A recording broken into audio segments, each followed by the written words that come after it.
Well, as of today, we're less than 30 days from the next presidential election. And there's been a lot of questions about what should I do with my money or my investments if perhaps President-elect Biden or if President Trump is reelected. And there's been lots of questions, lots of concerns, and we're going to show you in this video, quite honestly, that it doesn't matter. And so we've got some facts and myths to dispel, and so hope you enjoy it and can have more confidence and peace about your investments as you plan for your financial future. So thank you. Hello and welcome to this presentation where we're going to look at 10 truths no matter who wins the 2020 U.S. presidential election. As of this presentation, the election is less than 30 days away.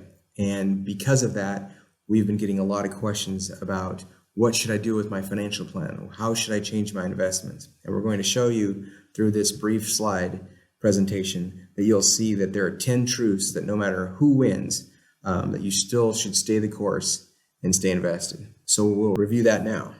So first and foremost, I wanted to point out something by the author of this presentation, Brian Levitt, who's the global market strategist of North America for Invesco. And it's these comments here that over the last 20 years, the long-term performance of the market has shown almost no correlation with government policies. In addition, the average return of the S&P 500 since the end of World War II has been 11%, and that includes impeachments, additional wars, new spending. And we have no idea what might happen in November of 2020. What Abraham Lincoln said late in the 19th century still remains true, and it's wise advice for 2020, which is to stand firm. So with that, we'll take a look at some interesting facts that you can use to help you stay on track for your investment, irrespective of who wins the presidential election. So first is markets have performed well under both parties. Again, the average rate of return since World War II has been approximately 11%, whether it's been Republican or Democratic presidential administrations. The economy has averaged about 3% along the same period. And so neither party can really lay claim to superior economic or financial market performance. Next is investors are better off staying fully invested. And this one's intriguing because partisan portfolios in which you just invest when a Democrat is in office or just a Republican, you can kind of see here the differences, in millions. So the difference is a result, in part, the fact that U.S. stock market rose consistently over the past 120 years, even while enduring 2 world wars, 2 major financial crises. And so with that, staying invested typically is going to be your best bet, regardless of who's in office. And the next point, number 3, is for the most part, irrespective of the policies that we place out there, we typically do not radically re-engineer the U.S. economy. As you can see, what drives the United States economy is consumption, and that's the American consumer. You can see in this particular graph, there's been different policies: the Great Society, the Economic Recovery Act, Responsibility and Work Opportunity Act, the Affordable Care Act, and with that, consumption still leads. Also, you can see that the stock market continued to grow. So since 1957, the S&P 500 has averaged 10%, regardless of who's been in office. So the fact of the matter is trying to time the market or move your investments around to try and squelch some fear is somewhat unfounded given what we've recognized so far. So we'll move on to the next point. And a lot of times, the historical narrative is not always as you remember it. So, most people remember mostly that Jimmy Carter had a tough presidency with not much economic growth. And that's largely why Ronald Reagan was elected. And you'll see that he actually had job gains way above the post-World War II trend. And then if we look at President Reagan, a lot of him says, well, he was just for the rich. But you'll see that median weekly earnings, so that's everybody rose. So, he wasn't just for the wealthy or the rich, because under Reagan, income for those in the 50 percentile of the population grew by almost 20%.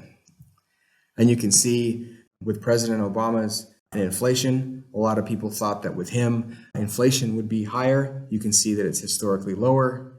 And then if we look at any of Trump's policies with pro-business, the expectation would be that capital expenditures would increase. And you can see that they actually decreased slightly since his tenure. So really, how it's remembered is not always how it really was. And so that's important as we look at presidential elections as well. Next is major signature legislation really has little impact on overall markets. So if we look at the Patient Protection and Affordable Care Act, which was passed, if we look back, even though there was thought that the increase in health coverage was going to hurt small businesses, you can see that 8.6 million jobs were added by medium-sized firms from March of 2010 to December of 2019.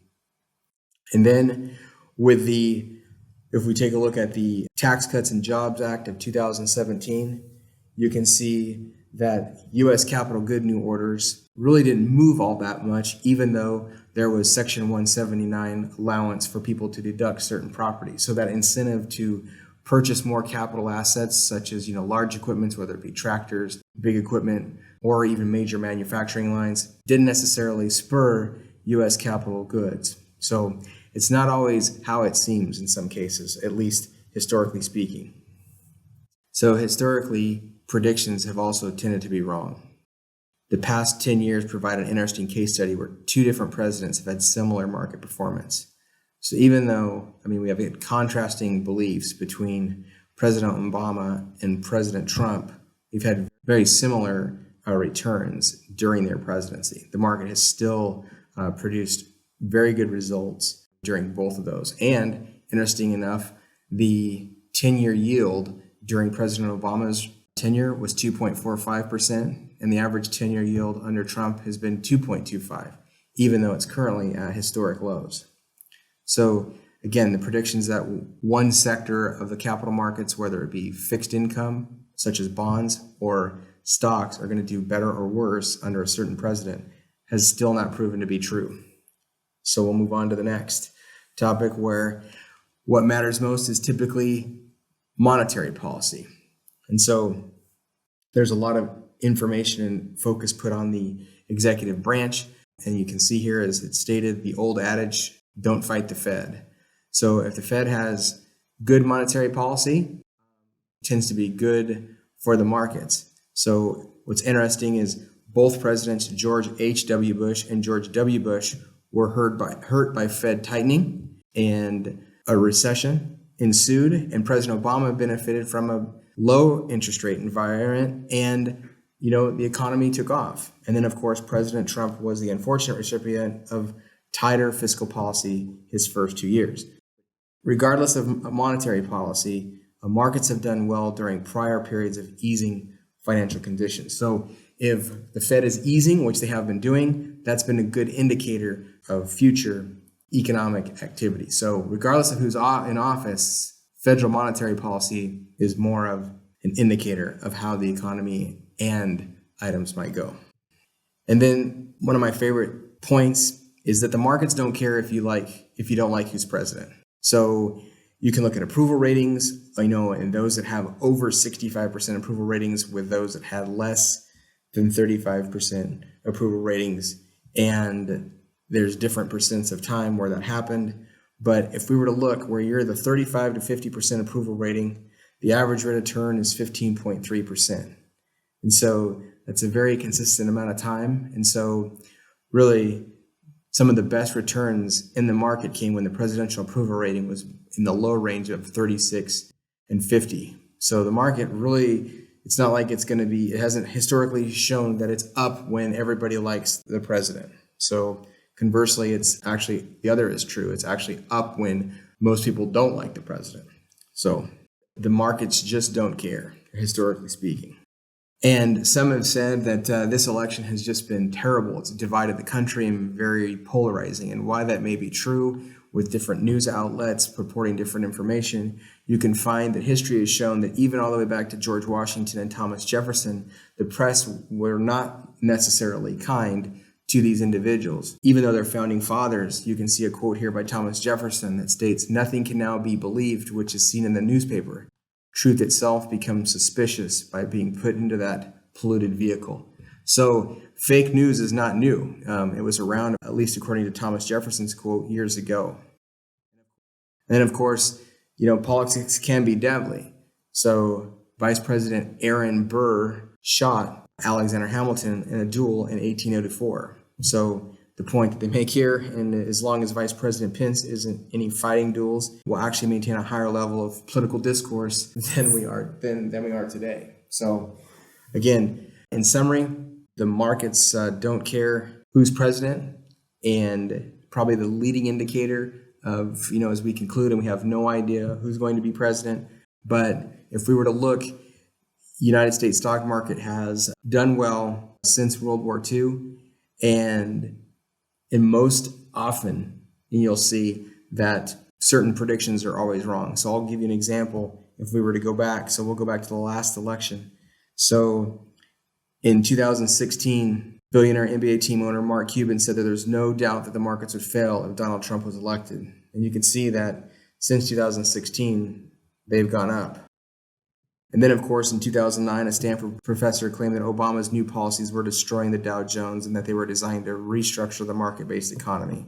And if you can look from 2008 to 16, the market still increased. So again, even the pundits, the professionals, get it wrong. So with that, I hope this gives you an idea of how the capital markets perform in an election year, and just to give you more peace that Abraham Lincoln's quote, "To stand firm," is probably the best advice given your investment portfolio.